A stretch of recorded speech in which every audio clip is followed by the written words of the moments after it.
Seoul's first vice foreign minister left for Beijing today for talks with his Chinese counterpart ahead of the upcoming G20 Summit. According to our Oh Jung-hee, expectations are growing for summit talks between Korea and China on the side of the main event that begins in 4 days' time.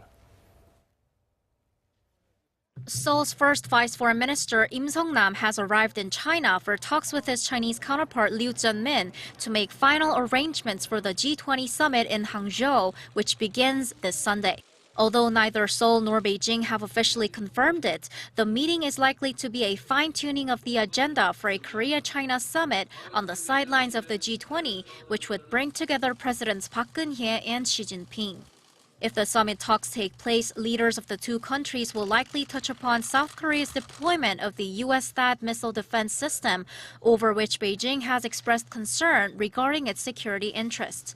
President Park is expected to first and foremost seek understanding from her Chinese counterpart on the self-defense reasons for deploying the anti-missile system. At the trilateral talks held in Tokyo on last Wednesday, the foreign ministers of Seoul and Beijing had also promised to continue communicating in regards to THAAD despite their different views.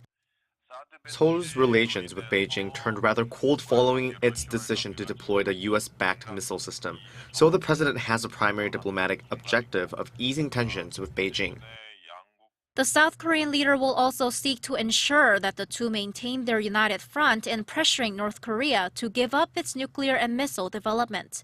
Ahead of President Park's visit to China, it's expected that the South Korean vice foreign minister's visit will serve to iron out Seoul and Beijing's joint message against North Korea's provocations, including its latest launch of a submarine ballistic missile. On Tuesday at the UN Disarmament Conference, China expressed the view that every party concerned should continue to work for the denuclearization of the Korean peninsula, though it didn't directly mention the North's SLBM launch or its nuclear tests. Oh Jung-hee, Arirang News.